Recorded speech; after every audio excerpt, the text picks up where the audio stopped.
presenting the transcription feature, Superman. Up in the sky! Look! It's a bird! It's a plane! It's Superman!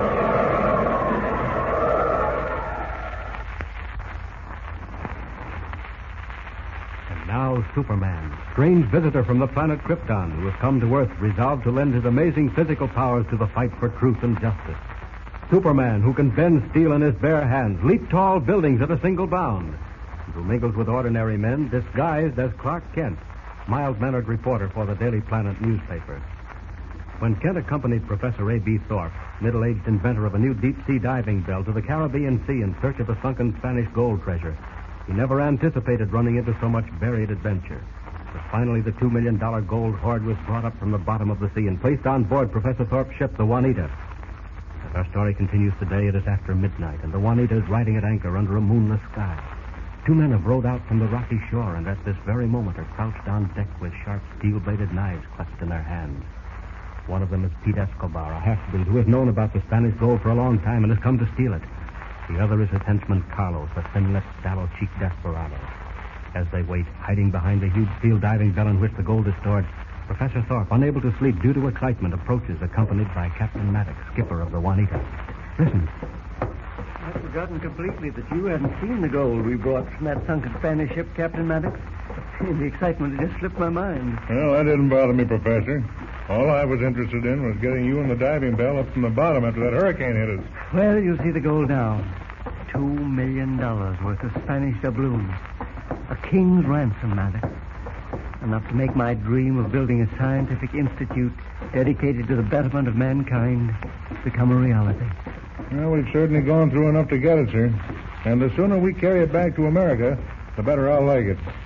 I've had the feeling all along that we haven't heard the last of that half-breed Escobar. Pete Escobar? Yes. Oh, he won't bother us again. Remember, we left him floundering around in the harbor back at Manau. Yes, I remember, but... Wait a minute. Do you hear that peculiar noise? No. No, I don't hear a thing. Except the creaking of the boat. Like something banging up against the ship's port side? You hear it? No. Listen, it sounds like a rowboat moored to our boarding ladder. Now take a look. Oh, don't bother with that now, Maddox. I want to show you the gold. Yes, but if it's either of our small boats, Professor, it shouldn't be there. Well, if it isn't one of ours, Oh, then... you can investigate later, Maddox. Let me show you the treasure, and then I'll go below again and try to get some sleep. All right. Have your flashlight? Yeah, it's right here. All right, snap it on. Now, Carlos. No, Professor.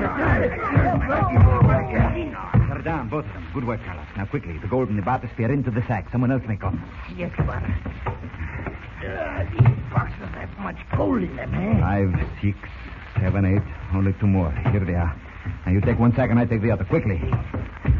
Get down into the rowboat, Carlos. I will lower the sacks to you. See. I am ready, Escobar. Diablo. They're heavy. You have that one? See. Here is the other. I have it. Now, hold the rowboat steady while I come down. Take the oars, Carlos, and row as you have never rowed before. I have it, Escobar. Gold. See, Carlos. $2 million worth of it. $2 million.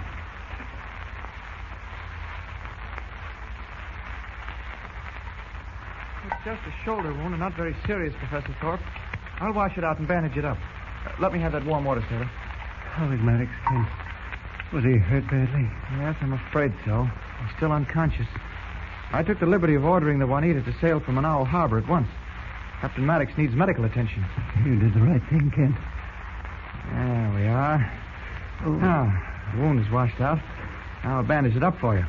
Kent, is all the gold gone? All of it, Professor. I still don't understand why you didn't shout for help. I was only dozing in my cabin. There wasn't time. Just as Maddox flashed his light, Escobar leaped up from behind the diving bell, followed by another man, and they both had knives. You're sure it was Escobar? Positive. I saw his face clearly, just before he stabbed me. But how did they get on board? Probably in the rowboat Maddox had banging against the ship's side. He wanted to investigate, but I restrained him. If he had found the rowboat, it never would have happened. I have only myself to blame. Oh, come now, Professor. That's no way to look No, at it. it's true, Kent.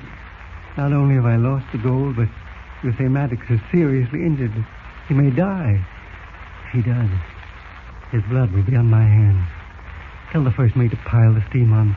To push the Juanita as fast as she'll go. Okay, Professor. We've got to get Maddox to a doctor before it's too late. Before it's too late.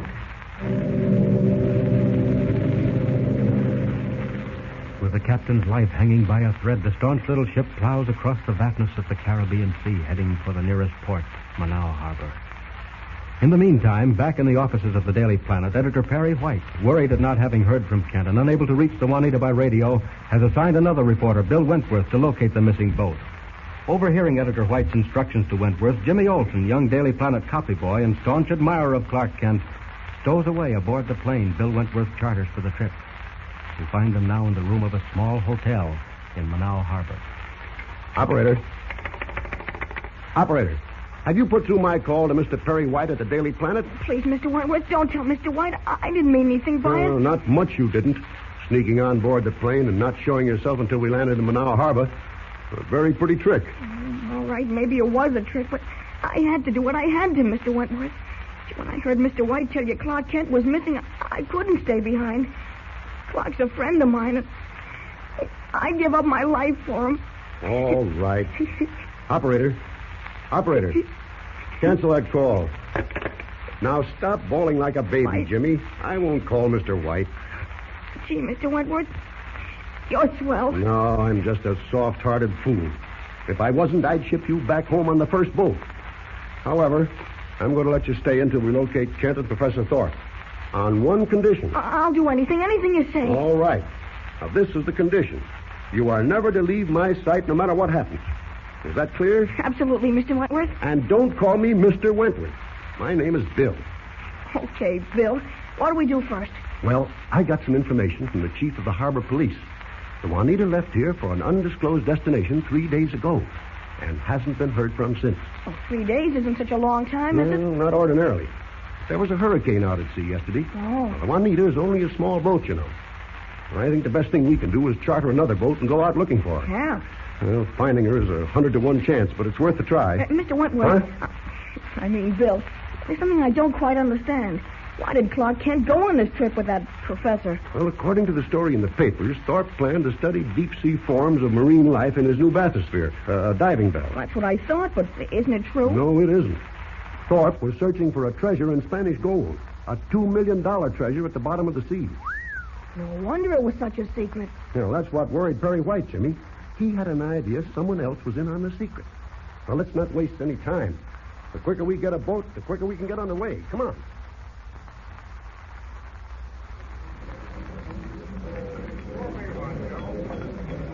This looks like the place, Bill. Didn't that man say the Paradise Cafe? Yes, and he said we could hire a boat from a man named Pete Escobar.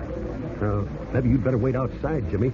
This joint looks tough. But you made me promise never to be out of your sight. Okay, kid, you win. Come on. We'll ask the bartender. Okay. Can you tell me where I can find Pete Escobar? Como?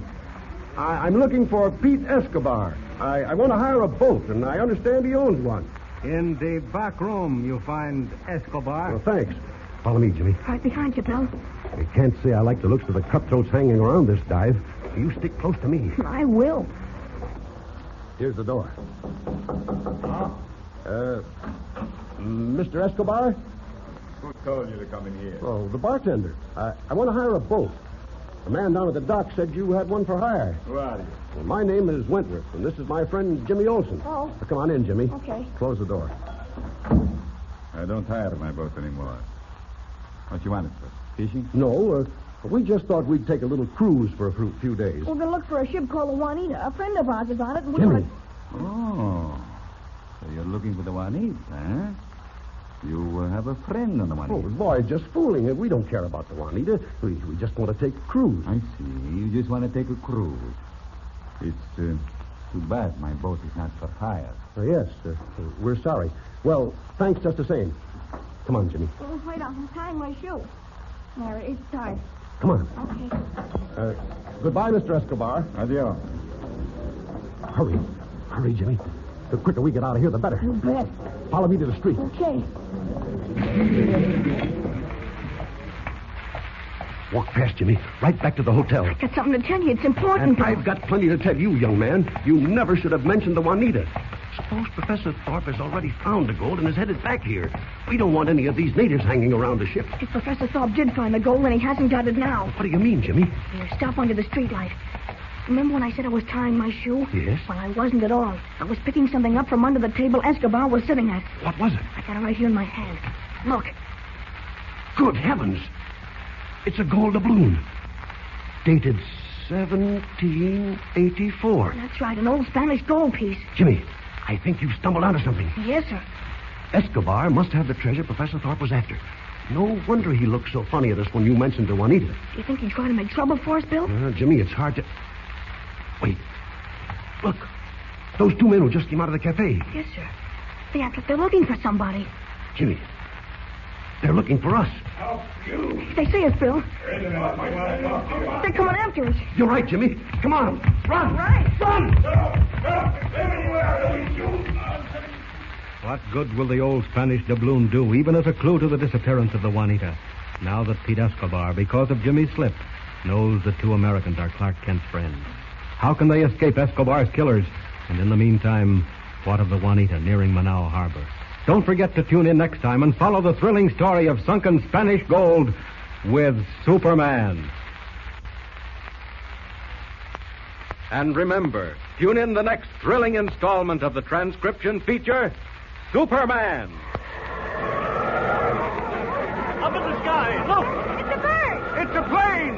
It's Superman.